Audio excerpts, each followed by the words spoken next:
Hello, this is Russell from Tones of Evil. and you're listening to Capes and Lunatics. Hi, this is Phil, and I'm here to make sure you know all about the Capes and Lunatics Patreon. Don't miss out on all new episodes of Wade's World, Boob Windows and Long Boxes, our Hard R movie reviews, and so much more, all completely uncensored. Access starts for as little as $1 a month, full videos when you pledge $3 a month. Check us out at the link in all of our show notes, or just go straight to patreon.com/capesandlunatics. Hope to see you there. This is Luca Perich, and you're listening to the Capes and Lunatics podcast. Hi, this is Mark Wade, and you're listening to the Capes and Lunatics podcast.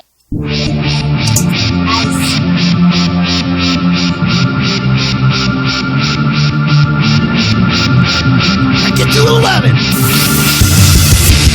Hello and welcome back to another week of the Capes and Lunatics. I am Phil. Joining me, as always, Lois Lane's ex, it is... Charlie, the Professor Essa. And... She touches me in a special place. Hey-o. Right in the kryptonite. And coming to you straight out of Riverdale, it is... What's up, it's old lady little Conqueror. Get off her... Jughead's ex. Oh. We could only dream to be Jughead's ex. Get off her cyber I'm not lawn. a hamburger. Get off her cyber lawn.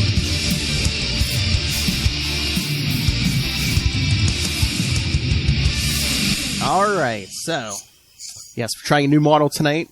Kids, going forward, I think we're going to do just one topic for the first half of the show, and then we'll get to our quick and concise comic book reviews. So tonight, I figured I think everyone's watched the first two episodes of Stargirl season 2, so I figured we'd talk some Stargirl, because I see chatter online about the Stargirl. So Can I just say that both Titans and Stargirl are off to a really excellent start. Those were the two shows that I was really worried about with their seasons coming up.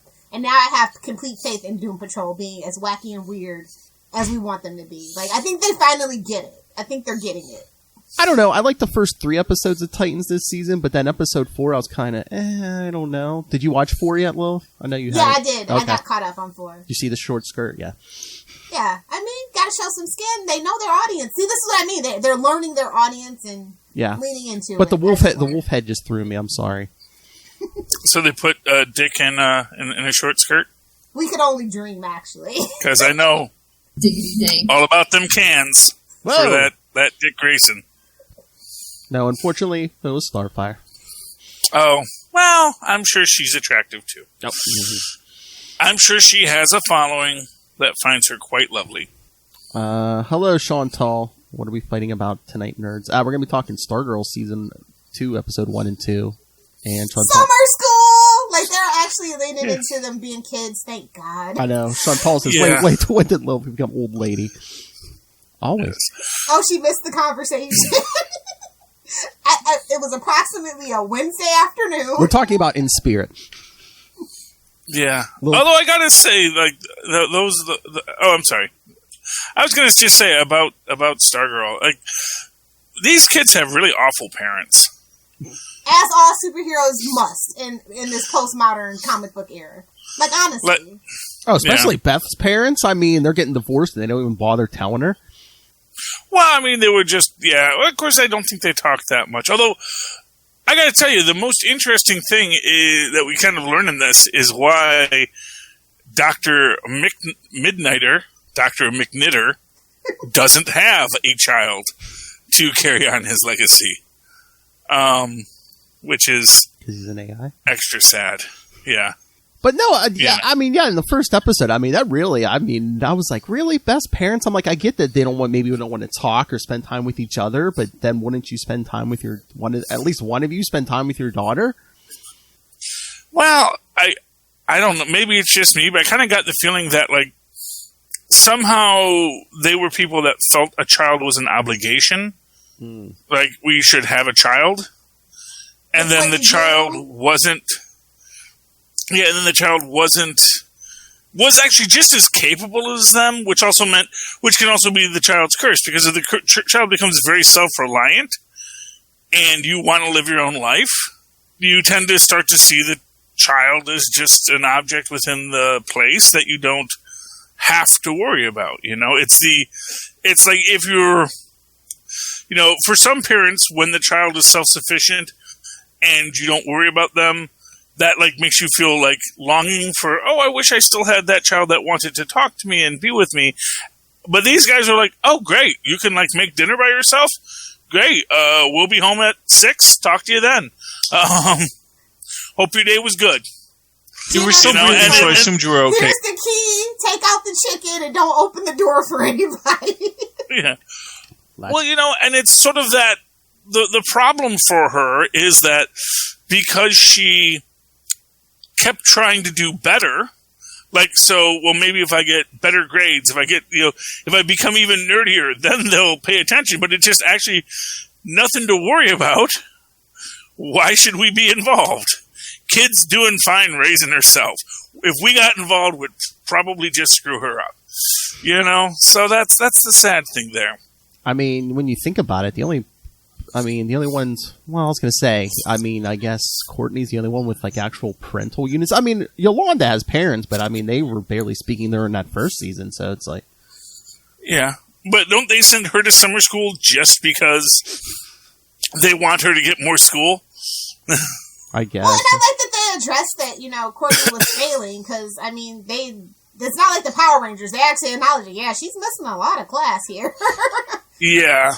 But of course, she thought she was good because she's a superhero, and that's really, this is the Peter Parker moment for her, where it's just like all of this stuff about being a superhero is just coming home, and fortunately, no one shot Uncle Stripesy yet, but they better not.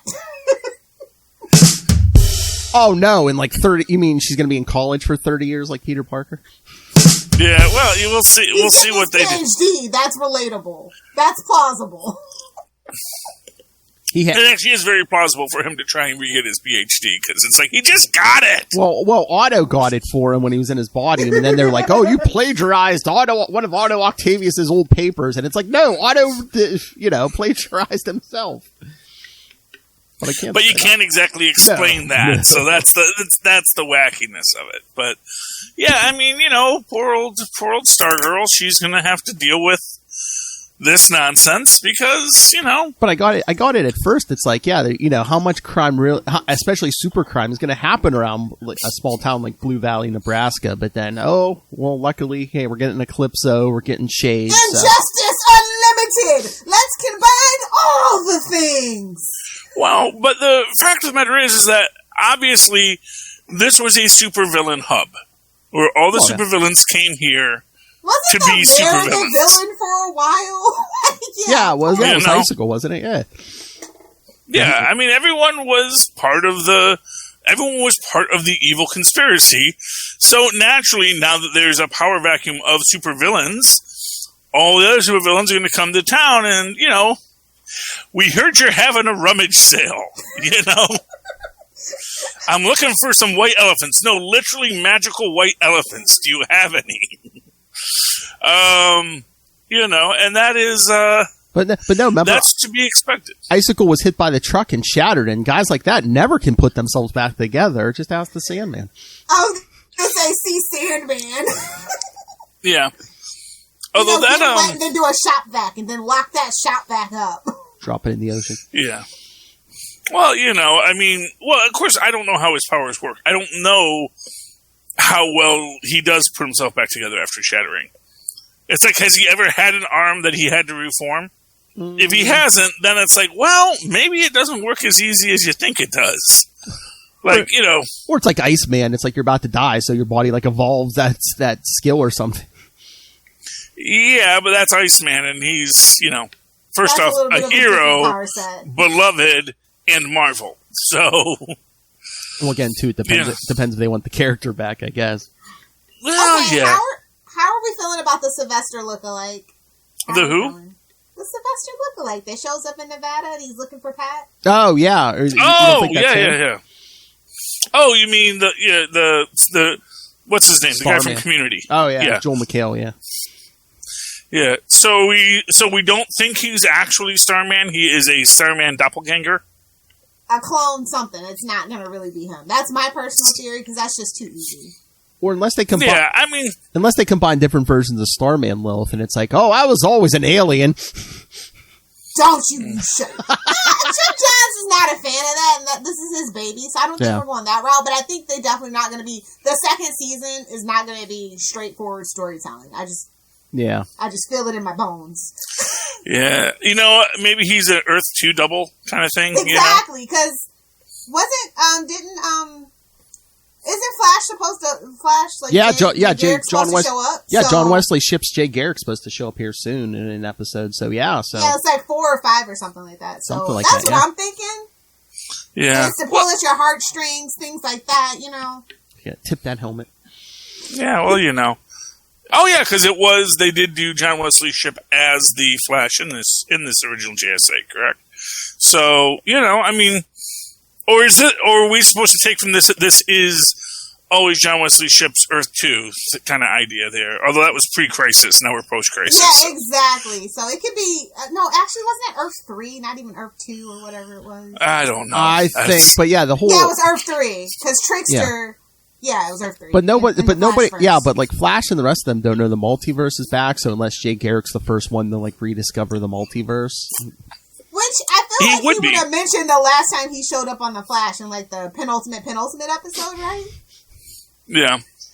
Well, I mean, here's what I'll say. It's like, classic Flash, you're going to want to, he seems like a likely choice to be the one that's being the first to recross the dimensions.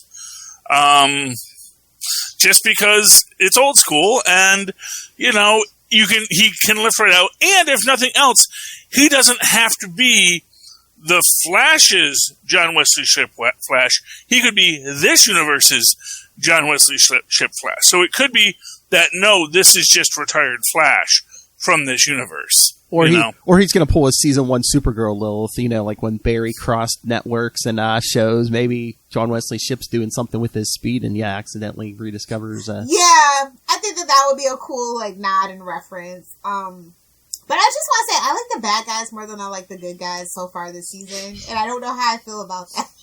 Yeah, but we really haven't gotten much of them. Artemis, Cameron, I'm kind of invested. I like Artemis. And part of me, I don't know. I think she was going to hit her with. I think she was going to accidentally hit Courtney with the stick. I mean, because I saw that move, I could see oh no, she's just doing that to pass it to her friend. But it was a pretty aggressive. If she was girls at that age are catty, and I feel like we do need some of that drama if we're going to be since we want to be realistic. It's just how it goes. Competitiveness and hormones is not a good mix. Mm-hmm. Yeah, and also one's a supervillain and one's a superhero, and they're they're aware of the backstory between everyone on this. So, and it's I'm still watching you. Yeah, yeah. So I actually definitely think she was going to, like I said, accidentally hit her, and then when she catches it, which caught her off guard, no, I was just handing it to my friend. I don't know why you're being. Oh, you're the crazy one, not me. Crazy girl. Yeah. But shout out to Courtney wising up. She actually didn't believe Jenny. She's like, nah, I don't believe you. I think you're a mole. I don't like it. I was like, yes, finally somebody not taking something at face value. Thank you. But I do think Jenny was actually completely 100% honest in everything she did. I mean, she is just another desperate, abandoned child, not dissimilar from our Dr. Midnight, just this person who's who's been abandoned by Chuck again. Oh, it is just, I mean, that poor girl, that poor girl can't get a break. And we know that Alan Scott's not actually deceased, right? We all feel like at the end of the season he's going to show up. Is it just me? He's in limbo. He's in limbo fighting a fire demon. I mean, they're going for the deep cuts. I really feel like we might get that. Maybe he's in the power battery. Who knows? Well, the brother's an interesting question. Yes, where's the brother? Because I was waiting for the brother to pop out of that power battery, quite frankly. No, he's going to pop out of shadow. Yeah, but, Oh, You know. wonder if he's gonna have something. The brother's gonna have something to do with Eclipso, maybe. Of course. Oh, well, we see Family drama is what this show thrives on. And it's such a clever way that they do it. It's like different than like, say, No Ordinary Family and stuff like that have done like the superhero thing. So, yeah. Although, I gotta say, that the whole, was it Dragon Master's daughter? And her taking of the Eclipso gem, and the Eclipso gem basically just taking her over and eating her stepmom. That was her stepmom, right? Or was it supposed to be her biological mom? I always forget. Didn't the father bring the different wives in, or like? Yeah. Well, I'm sure he has done lots of things, and she could have been a clone for all I know. But it just seems that, she's like, you don't take over my body again. And of course, Eclipso says, oh, of course, I'm sorry. I was just, as any abusive boyfriend will say, I was just trying to protect you, hon.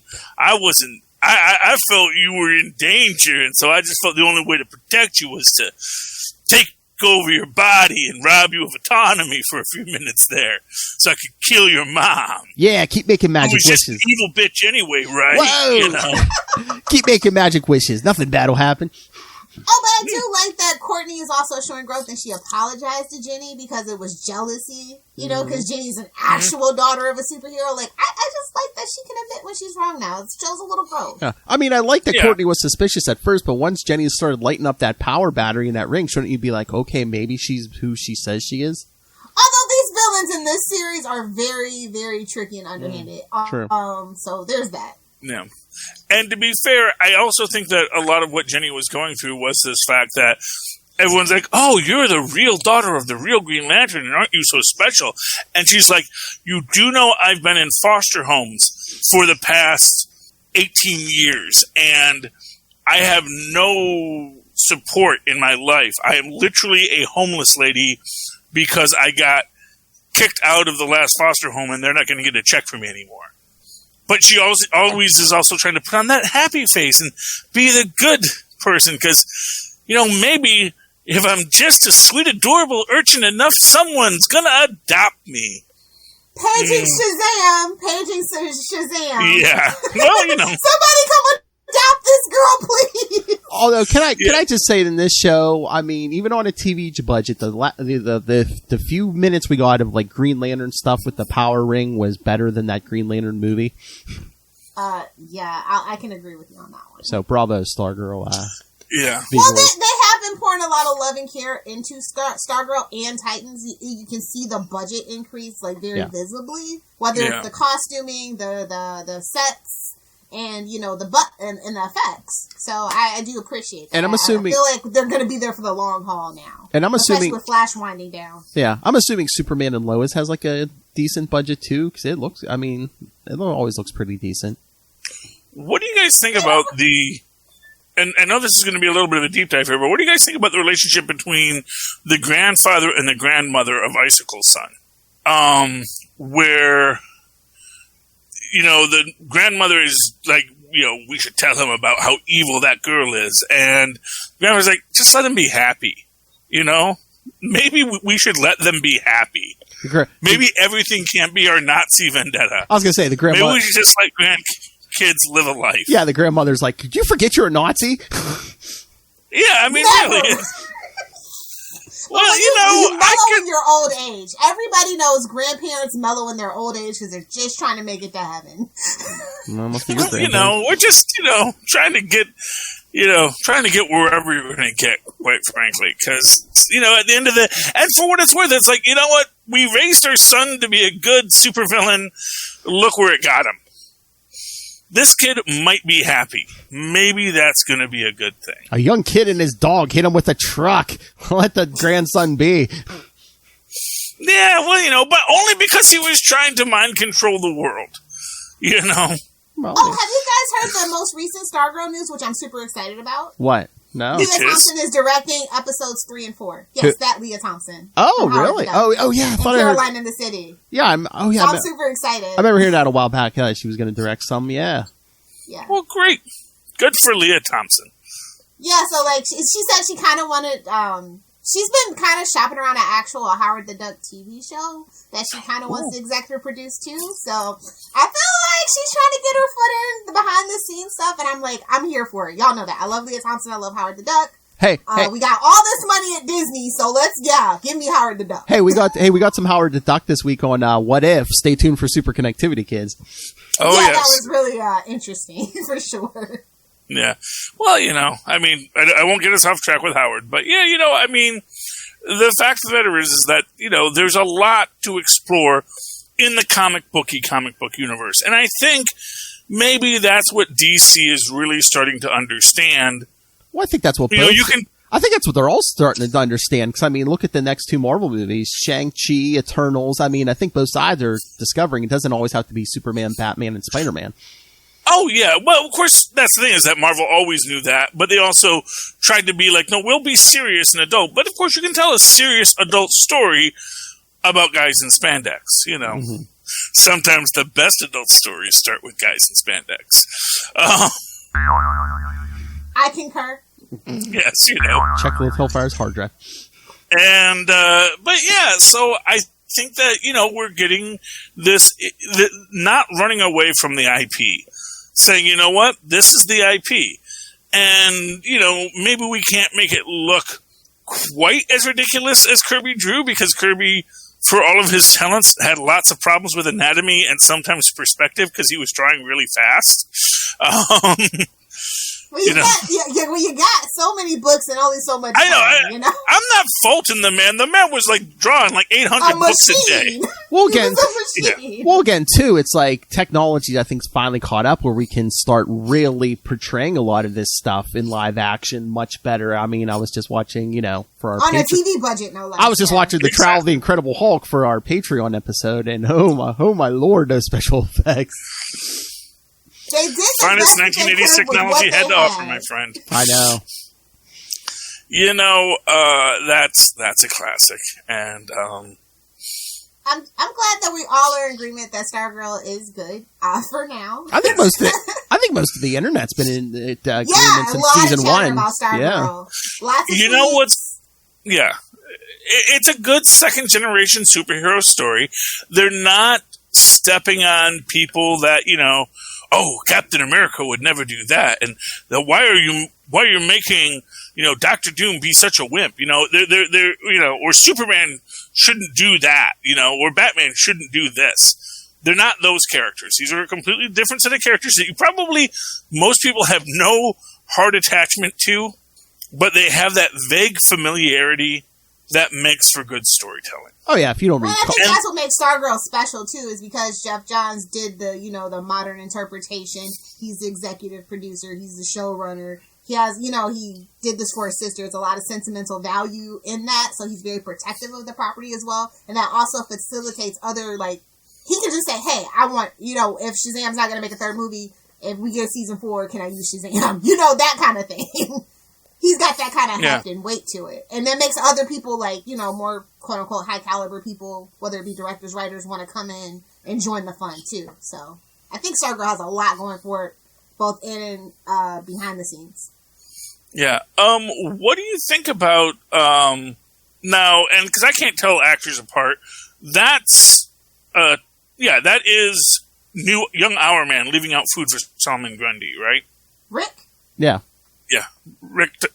Whatever his name is. Yeah, I know there's superhero. We gotta remember their superhero names. Okay, I'm shipping it. Well, yeah, because I mean that's the whole redemption thing. Because in season 1, remember he wanted to kill Grundy because he's like, oh, he killed my parents and all this. But then at the end he saw Grundy's basically just childlike or smash. Yeah, basically these evil people took control of him. That's the only reason he was doing evil things. Well, yeah, in some versions. Well, yeah. Well, I think you're shipping Hourman and Solomon? Well, he is a 60-minute man. Shippable, which is another reason why I enjoy it. And I mean that in a good way. You said not very shippable? Yeah, not very, canon ships and stuff. Have you seen any of them? Oh, yeah. Yeah, well, yeah, I mean... So you don't have a lot of fan wars that way. When nothing's canon, nobody feels threatened. I learned that from the Arrowverse. Exactly, and that's what I'm saying. It's like if these are characters that are kind of hodgepodge together that we can all have some fun with. By the way, I just have to know, is Zeke a character in DC Comics? The guy who's helping build the who forces himself into the Stripesy project? I was trying to remember. He wasn't ringing a bell. I don't think so. I think that's an audience proxy if I ever saw one. I love him, though. He is like my new favorite character. I know. Say, nope, don't tell me what. Sometimes a man needs to build a robot. I understand. Agreed. Got the flamethrower working. See you tomorrow, Dugan. Yeah, I gotta tweak it a bit. It's not as hot as it should be.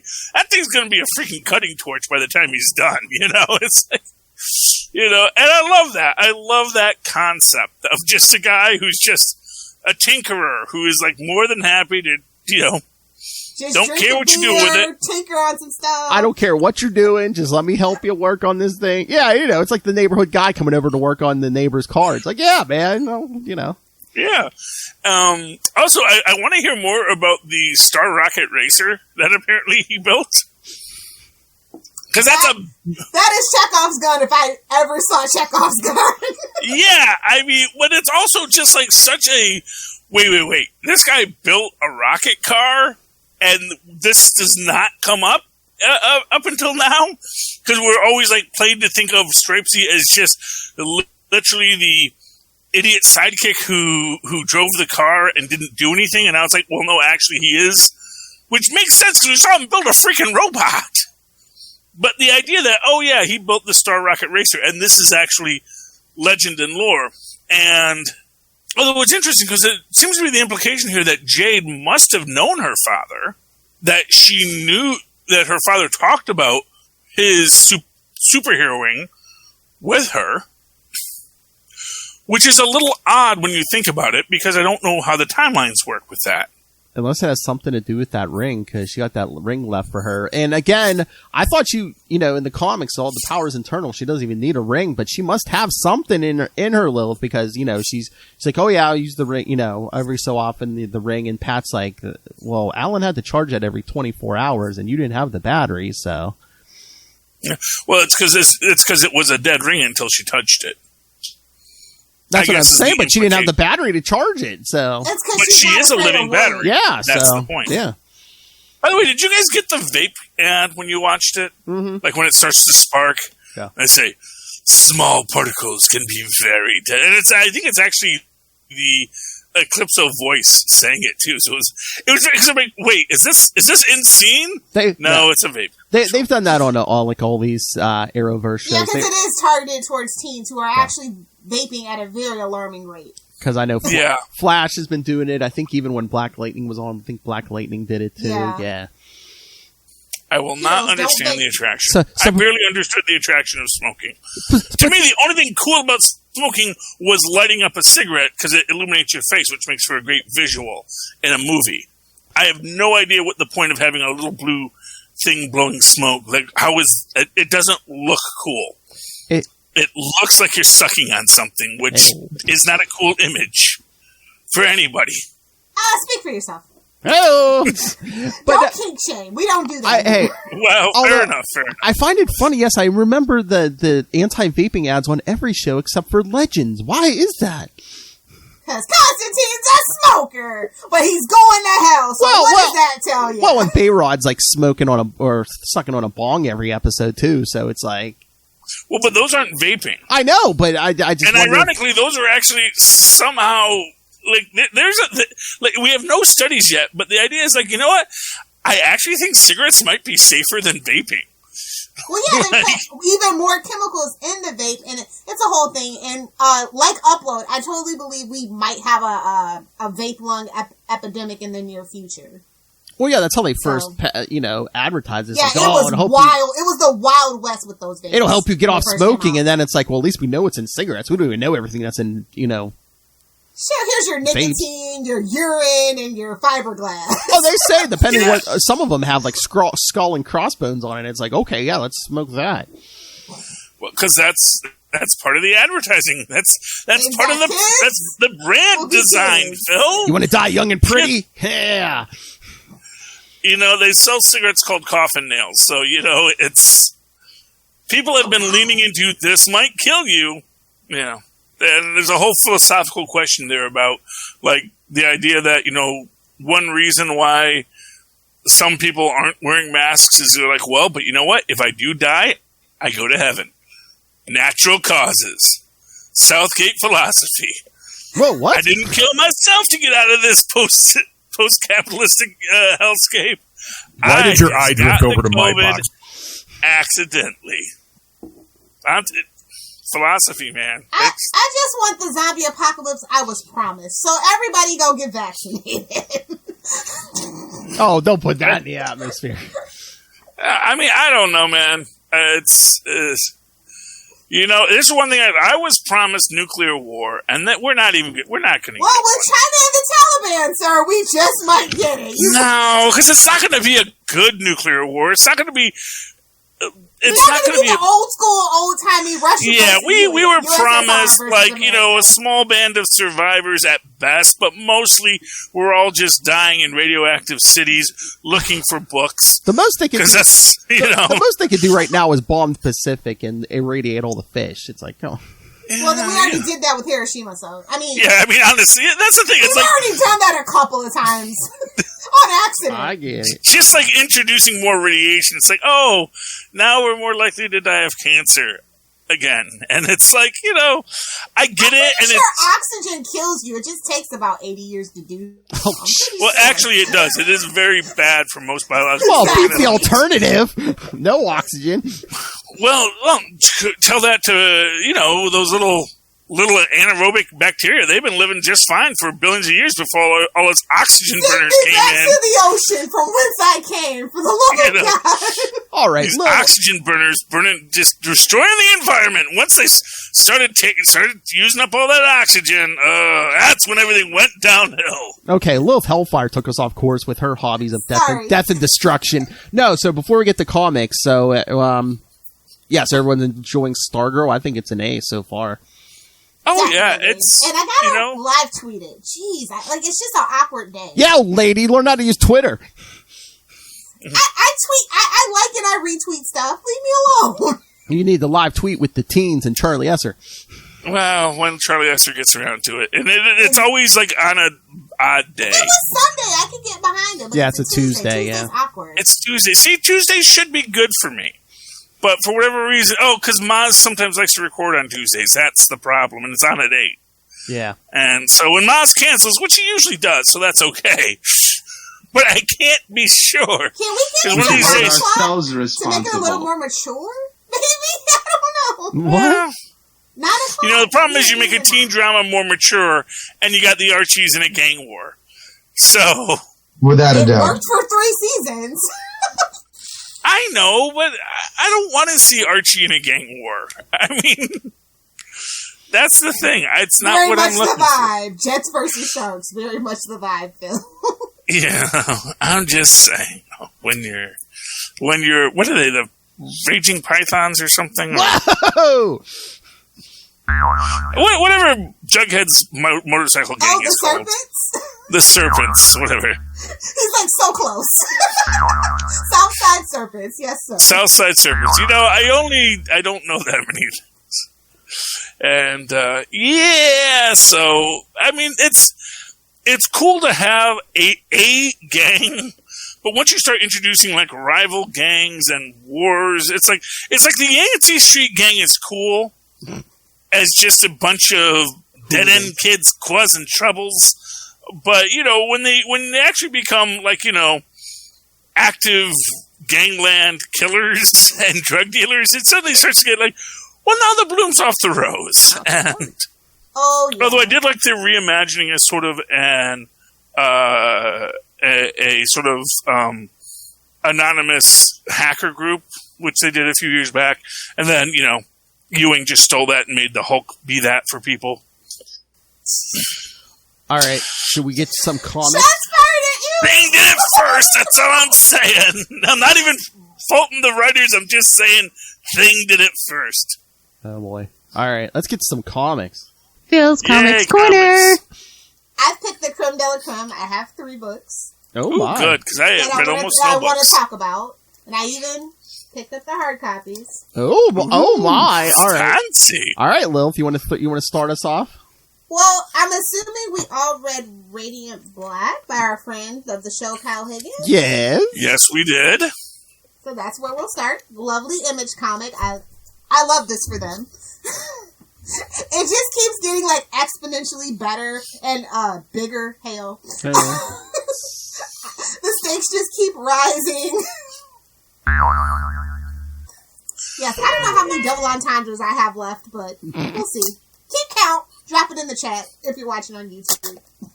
I'm a little confused by that end scene. So, like, the guy that's the bad guy just sort of crashed himself?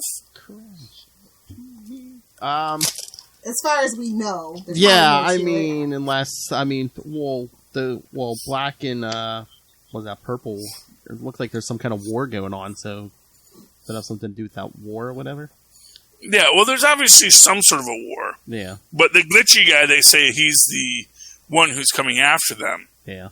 And he attacks them, and that's when we get to our teleportation scene, which is a little hard to follow, I'm going to be honest. Because it's, Black goes to punch Red, and then everyone's like, we can't fly, you schmendrick. We're only here because you adjusted gravity and you lost focus. And, and then the guy comes in, and then they have to do the big group teleports, and it's weird. To me, it's a little weird, but it's interesting. It keeps on engaging me. It keeps on making me want to read more. Okay, I just have a quick aside. Like, I can never find the variant covers, like, ever. There's 3. There's always like 1 or 2. This one had 3. I've never seen the variant covers. Yeah, I've never seen them either. I wonder, are they like those like 1 in 20? I wonder if they're like comic book shop specific or something. Or I wonder if they're like 1 in 25. Do you have this one? Oh, is that number 7? Radiant Black. This is the one I got. Yeah, that's the new one. Yeah, no, me and Lilith have this one. See, okay, so she found it. They're in Jersey. They're all in Jersey. Figured. I mean, it's entirely possible. Shop. I think it does wind up being random because I actually do not tell them to give me variant covers. It's like, I really don't care. Just give me what. If someone's like, I need to get the cover that has the Pokemon face, so it's like, yeah, I don't care. I wonder if it's like, I've never cared about the covers. So I wonder if it's like is that like a 1 in 25 or a 1 in 50 or whatever, Lilith, where they have to order so many to get those or something. I don't know. I'll have to ask my comic book guy because I just realized that as I was looking through the other ones, I was kind of rereading some of the issues, and I'm like, wait a minute. Yeah, I only have cover A for all of these. Yeah, I've never seen the variants. Yeah, I've never really seen variants either. But again, I wonder. Jersey's got them all. I guess I'm gonna have to make a road trip. The mob. The mob gets them all. Okay. But they have fantastic splash covers. I mean pages. That's one thing that this book does really well through every single issue. Absolutely stunning splash pages. They're not afraid to start a story off with a splash page. I don't mind that. Oh yeah, the art's great. Yeah, it was something that he did in Mighty Morphin Power Rangers to very good effect. So I'm glad to see that that's kind of like his style. Yeah, the art's good. Like Charlie said, the story's engaging. So. But old girl's looking a lot like Spider Ghost. That's all I'm saying. And there's nothing wrong with that. I mean, well, I love when they're in Tokyo and the guy says, "Wait, which Sentei is this?" Very tongue in cheek. Like, are they doing another one of those? Is this a new movie? What is we doing here? I mean, that's probably, it's kind of superhero genre, so it's like, yeah, we kind of want to look like, Iron Man or, Power Ranger, something. Bring the kids in. Well, I mean, I remember that's the first thing that intrigued me. I saw, like, the art, like the preview art for, like, the first, like, covers and stuff, and I was like, what is this? So. Well, if I can tag that back up. What? I said you got a bag and tag that back up. There you go. Speaking of variant covers, one of the books I did read this week. Oh, which I got the chibi cover, Kang #1. This is really good. It doubles down on Nathaniel Richards, though goes into a little bit here where when Teen Nathaniel Richards, who is going to be our POV Kang the Conqueror in this one, is this guy. Start off with our normal, I'm bored with utopia, post-want society. Wow. Who wants that? Wow.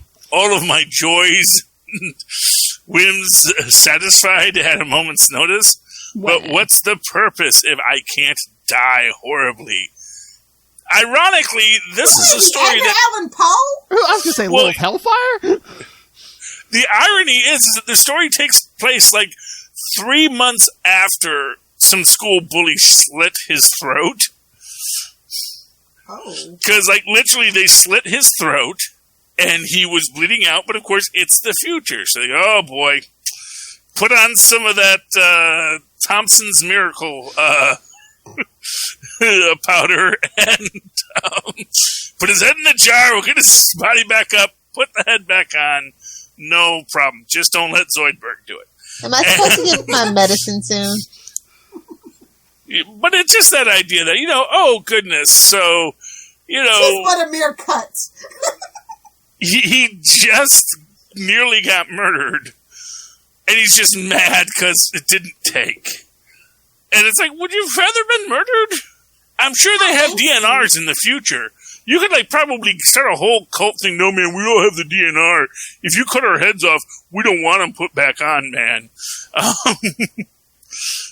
But anyway, he tracks down Latveria's library, and he says he is the heir to it, but, then before he even gets into it, Future Kang shows up. Drunk Future Kang, which is a great Kang. I want to see more of Drunk Kang, because he's the one who's all obsessed with Ravonna, and it's he goes off on nuts on that. Takes him back to prehistory. But there is somehow, against all possibilities, a human settlement there. And he meets a woman, he falls in love. She does this little ritual thing with putting the paint on his face, which is, we're now going to say, that's why he's got those things on his face. Was anybody actually wondering about that? I wasn't. Constantly, every waking moment of every day. Why does he have the things on his face? Basically, Kang wipes out the village before the meteor strikes, because they actually knew the meteor was going to strike, because they're just before the big meteor hit and cataclysmic event. So after he wipes out the village a few months before they were going to be wiped out anyway, he makes his plot. He gets old Kang drunk, steals his suit, and then takes off for the future. But, he had to hotwire the suit. So where does he wind up? New York the City. Kingdom of Rama-Tut. Oh, boy. I get the feeling this is going to be our Iron Lad origin story. But anyway, I'm enjoying it. It was a lot of fun. I highly recommend everyone read it. All right, so I'm going to get to... All right, come on, guns a-blazing. The Trial of Magneto, #1. And I did my Again? I did my homework on this. Right? Yeah, I did. Who's trying him? Are the mutants trying him? Well, at the end of X Factor, the last issue of X Factor, before they canceled it, X Factor 10, they found the Scarlet Witch dead. Which, I did my homework on this. This was supposed to be a storyline in X Factor, but instead they canceled the book because they took Leah Williams' idea and said, X Factor's not doing the numbers, we're going to take this and make this a big X event, instead of in your little books. It's maybe she was trying Is to she get numbers? at least still working on this book or no? They just probably took the idea. They just stole the idea. That's kind of lame, quite frankly. Well, it's not stealing when you're a staff writer. Work for hire, but just the idea that, she's on here as writer, so no. Okay, so she's got the credit. So she's getting her work for hire. But they just canceled her monthly book.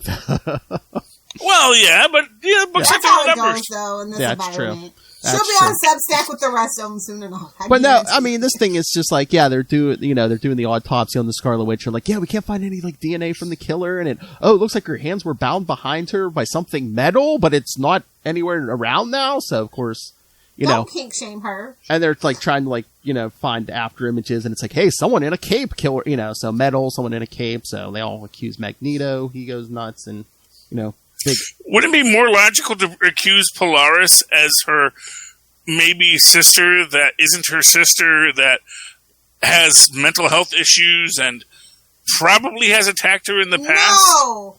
Man, bad man, get it. Come on, Charlie, get it in your head. Well, one, she's not wearing a cape now. Two, I don't know if she had an alibi. Now? Did you just say now? Well, I don't know if...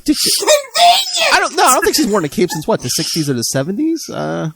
Still, it's like she could have worn a cape. But no, I don't know if maybe she had an alibi, because, I mean, this was, like, during the Hellfire Gala, so I... Oh, so much. Yes, because it's not like it's not like there's no replicas of mutants anywhere. I know. But then, so the X-Men are battling Magneto, and then Quicksilver comes in and almost kills Magneto. He's like, "Everyone you touch is dead. The trail of dead wives and kids you leave behind." And Pietro just like punches him a million times, almost kills him, and then he is like 900 years old. So I know. But no, then at the end, of course, okay, shocker. We see the Scarlet Witch floating somewhere. She's like, "I don't know where I'm at, but I'm not dead." Shocker. They weren't going to kill the Scarlet Witch. Shocker. Wait a minute, can't mutants actually not die in this universe right now? Because aren't their brains backed up by Charles Xavier somewhere? It was very weird in this. Or remember a few years ago, We're going away with that story. Remember when the whole Fox... Like that didn't happen. Yeah, well, remember when the whole Fox thing was going on? They're like, "Oh, no, they're not his kids." But now I guess they're acknowledging, but they're... House of M shall always live. Never forget that, Philip. I know. Well, they were kind of talking in this story, like, they're like, "Oh, should we do like the first like I guess they're still playing with that idea. Oh, should we do the first non-mutant resurrection and stuff? Because Xavier's like, we have like really old backups of their memories. So I was like, oh, are we gonna get rid of the last couple years of Scarlet Witch tomfoolery? But they're all like, no, that's not. A lot of the.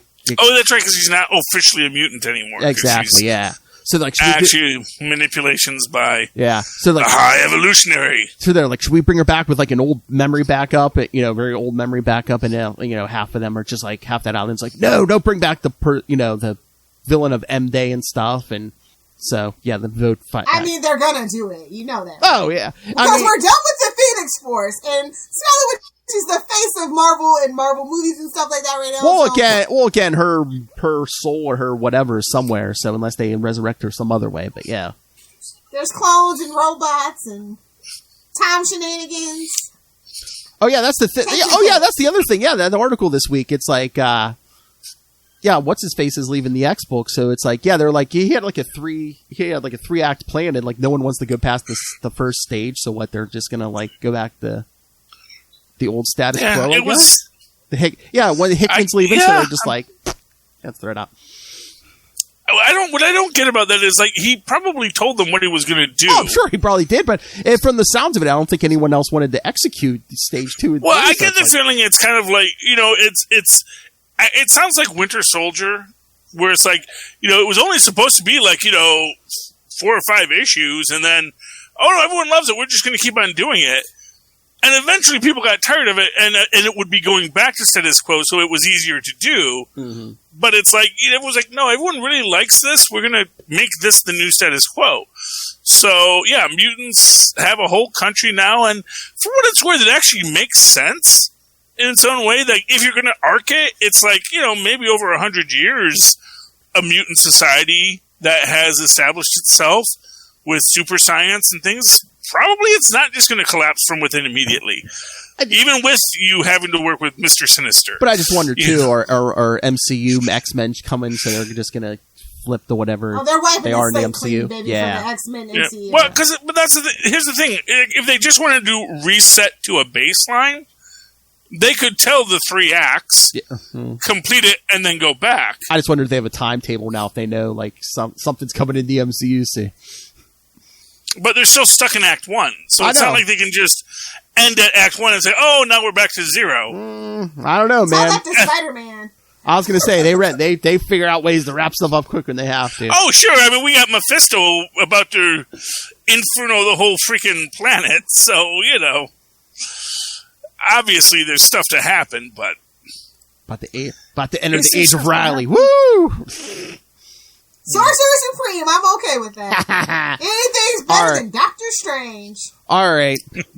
Lilith, you want to throw out another book? Well, another book that we probably all got. I don't know. Maybe just me and Phil. I don't know how you feel, but Moon Knight. Yes, the variant cover. Oh, nice. Yeah. So yeah, issue 2 continues to surprise me. Mm-hmm.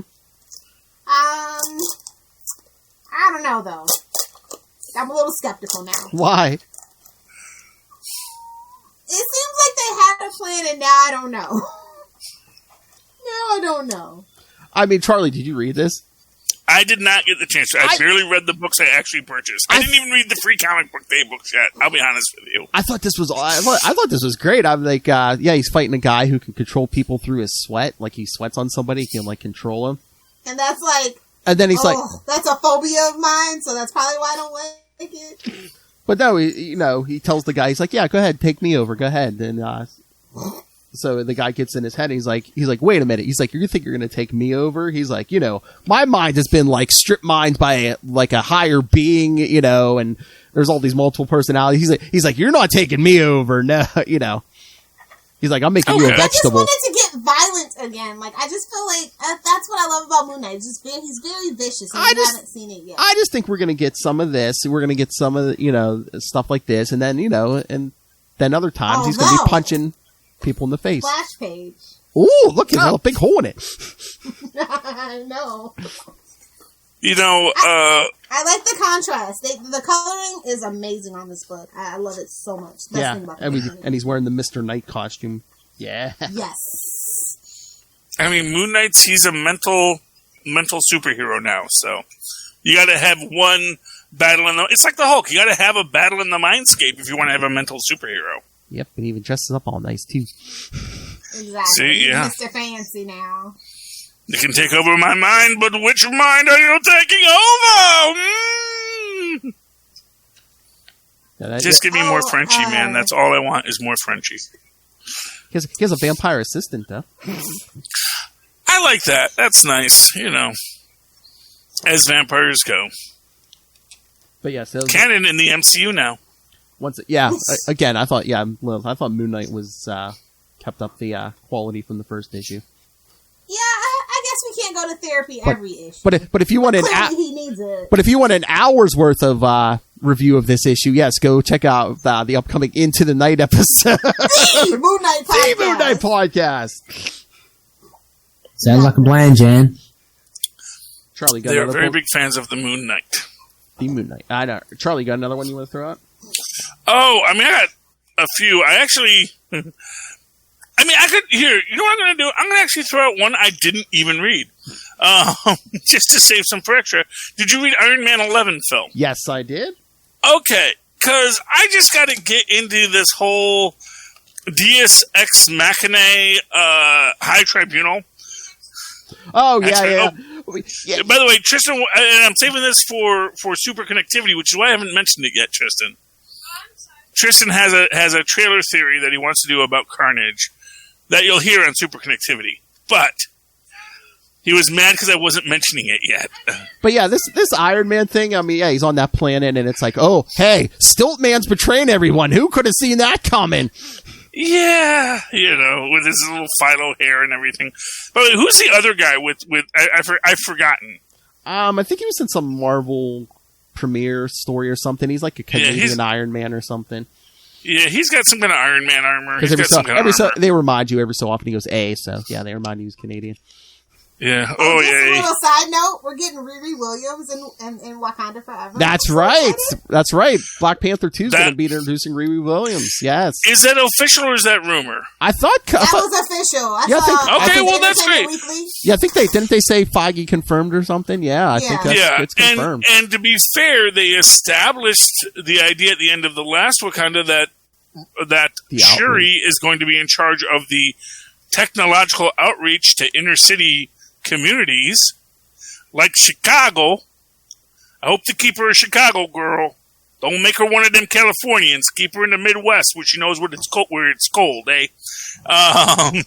So hopefully in Chicago she gets to meet Riri Williams. The Bears. The best football team ever. But yeah, so in this. Well, yeah, we got to get Iron Man back to the battle with Korvac. So yeah, so of course, Living Tribunal has to show up at the end and say, "Here, you're needed. Come on, kid." But it's like, but hey, if we're gonna do that, wouldn't he be like, "Hey, I'm really badly hurt in this armor. Can you fix me? If you want me to fight Korvac, can you like kind of heal me, maybe, or something?" That is specifically the thing that bugs me. And he's like, "I'll only do it if you send everyone else back to where they're from." And the Canadian says, "Hey, I'll go with you too, because you look like you could use some help." Oh yeah, also fix my neck so I can actually do something. Although you kind of get the idea here that he's just like, I don't know, is there going to be a Death of Tony Stark issue coming up? Because it kind of seems like I just need someone to be there to be the cannon fodder. Because honestly, the minute I look at that, I kind of feel like it's like, oh, he needed him to be there so he could trip the alarm, so that by the time Korvac gets there, Galactus is like, "Who are you? Go away! Living Tribunal. What are you little Living Tribunal's? Living Tribunal's like, I've read the previews. We need to get Ben Reilly back to Earth by October, kids. So let's wrap this up. Yeah. So. I didn't read the book, but I did enjoy. I enjoy the art. The art is beautiful as always. I did skim it, so I did know about the amazing portrayal of Stiltman, which I don't know. I don't know if that works for me either. Quite frankly, always basic. Again, it's Stiltman. He's always stupid. He's just like it's easier to control a smaller population than a big one. So every so often, you got to kill off a bunch of people. So. It just seems like the government does in real life. It's fine. Whoa! Yeah, well, FBI, that's at Will Hellfire. I'm just saying they did a lousy job with COVID. Oh! They're only killing Republicans with COVID. Whoa! Oh! That's at Charlie Esser. There we go. That's That's your conspiracy, kids. That's why all Republicans should go out right now and get vaccinated and wear the mask. Don't let the government kill you with the virus that they manufactured to kill you. Gotta stay healthy, kids. All right, I'm going to throw one more book. Lilith, did you read Flash 773? No, my DC book of the week that I wanted to talk about was Catwoman, so feel free. Oh, yeah, no, Flash 773, it's kind of like the wrap-up to the Heat Wave. Heat Wave's dying of cancer. He's like, yeah, that asbestos suit I thought was going to save my life, and actually, it's ended up killing me. Asbestos! Exactly. So, How does it even work with starting time at this point? I don't know. But no, Wally basically talks him down, and, it's like, we're going to get you help and all this, and, happily ever after and all this. But then, of course, where do they throw Heat Wave at the end? Belle Reeve. So who picks him up? Amanda Waller. Oh. Well, he was a star of Legends, so yes. I understand why they won. Because at the last page, they even tell you they're like, to see where he goes next, see Suicide Squad 7 and 8 and Swamp Thing 6 and 7. Swamp Thing? That's what it says. It says Suicide Squad and Swamp Thing. Wow. He is a good villain to send against the plant-based power. I was going to say, especially that asbestos suit. I was going to say, is the Suicide Squad about to take down Swamp Thing? I don't know. Yes, the Suicide Squad is going to attack the Green. Yeah. Because the Green must be destroyed.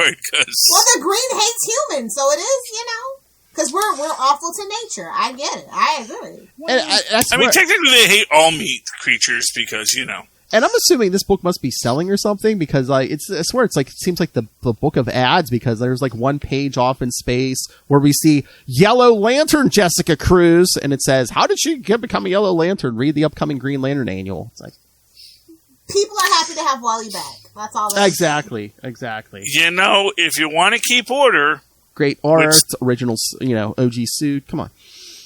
Now, if only Mark Waid could guest star for a backup in an annual. Exactly. It's he's back with his family. He's got a wife and kids again. He's got a job.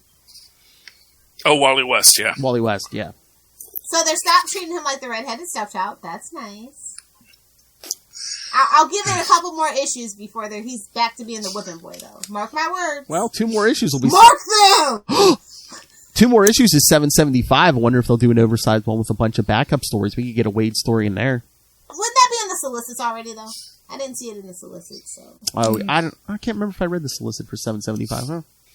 You know, he's only the redheaded stepchild if they want to make Barry Allen be a thing.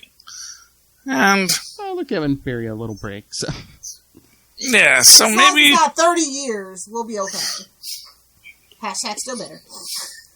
Again, I mean, a society can have more than one speedster. And remember, DC, everything matters now. So and hey, then it turns into seasons 5 through current season of Flash. No, we can't have more. Well, remember the new DC comics. You just put them in other places. It's like that's why Nightwing went 2 blocks over to Bloodhaven because he said, "Well, at least I can be." He had Keystone. Although this is the thing. Technically, they're twin cities, so. You can move, but there's a lot of made up cities. You could actually send them to a real city. Austin has no superhero. Send Wally West to Austin. It's crime riddled, and they've got hipsters deserve to get what's coming to them. Yes, send them to Austin. I agree. Old Lady Hellfire. Have some crazy hipsters experimenting with shamanism, awaken some ancient deity that was never supposed to be awakened. And that the only way to stop it is to run fast. There you go. I can see them in Austin worshiping a certain cult leader. That's a Flash. Smoked and villain. Oh, yeah. Cicada. I'm just saying, it works. It could happen. All right, Lilith, you said you wanted to throw out Catwoman. Catwoman 34. Yeah. It's a beautiful cover. Okay, I didn't really care for Batman Catwoman because I feel like she gets nerfed in that book, and they're not interested in exploring their relationship. Yeah. I feel like you really get to know Catwoman and Catwoman, her own series. I like her a lot more. And Alleytown's growing on me. It's a little too on the nose, but like we were discussing over on We Are the Night, the Batman podcast. With Fear State coming up, I think this is the book to keep an eye on. Oh yeah, because she has the artwork is beautiful. I love this. I told you she has those. It is crisp. Yeah, she has like that gang of street kids. It's like her Robin. And then she has her own Barbara Gordon. Mm-hmm. So I'm always down for a redhead. Well, her sister. Redhead sidekick. That's kind of my thing. Although I wish Ram would kind of grow up. He has a little bit, he's giving me that Amanda, and Jimmy kind of vibe every now and then. Oh, really? It's not beaver jokes, but a little tasteless at times. And so if we could just tone that back, then it would be a perfect. I mean, it's not as bad as Jimmy and Amanda. No, nothing will ever be. And you know what? They are killing it over there on Red Sonja. So I don't know. I feel like the beaver jokes were a mandate. That's just all that I'm going to say about it. Nothing would surprise me. Oh, the alcohol! All right. DC loves their mandates. So does Lilith. All right. Anyone else have any books before we get out of here? I got a whole other show to do. I'm good. Lilith, you good? All right. Thank you, old lady. All right, kids. So send your thoughts. What do you think of Stargirl? What are you thinking about all the shows, Titans, the comics, any of it? Shang-Chi's like, 2 weeks away? So we'll probably cover that. Email us, capesandlunatics@gmail.com, or call the voicemail 614-382-2737. That's 614-38-CAPES. And remember to follow Capes and Lunatics on Facebook, Twitter, Instagram. Find links to all the social media for all of our shows. Find links to this YouTube channel. See the old lady in Riverdale. Find links to our Patreon. Find links to merch. Find links to everything all in one place. That's Linktree, linktr.ee/capesandlunatics.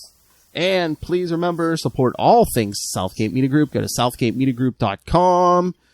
Go subscribe to the Southgate Media Group YouTube channel and the Patreon, where there's free and paid content. And hey, stay tuned for the marathon beginning of October. Give Robert Southgate his shekel. For the love of God, give that man a shekel. That's right.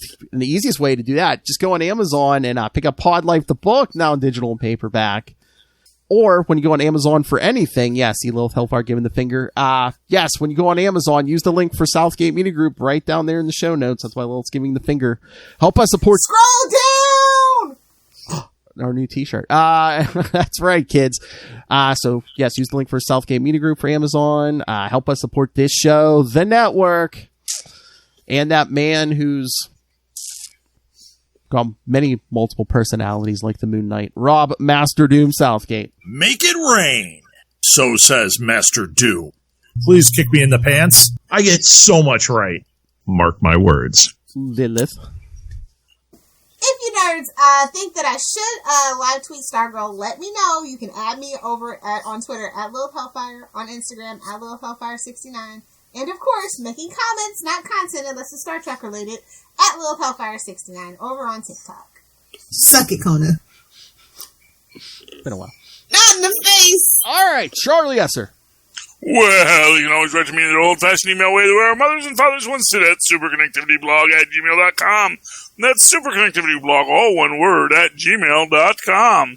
And follow me on the Twitter as I live tweet Stargirl maybe when I can, because I don't have another podcast to do, at Charlie Esser, that's CHARLIE.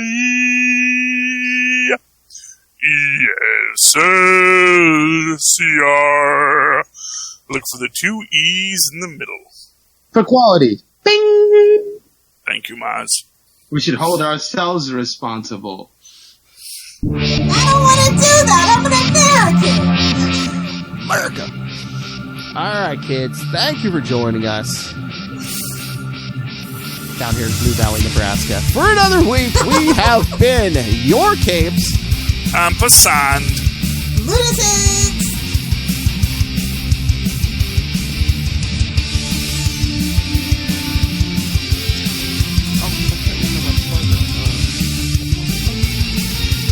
The Cosmic Rod. By the way, Phil, have you seen the new Shang-Chi poster with the second dragon? I don't know. Oh, what's that, Will? That's the Green Lantern from last week. I picked it up. Oh, okay.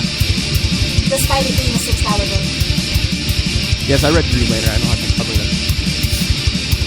I'll send it to you. I'll let you know. All right, kids. See you next week. Gimme. See you later, bunkies.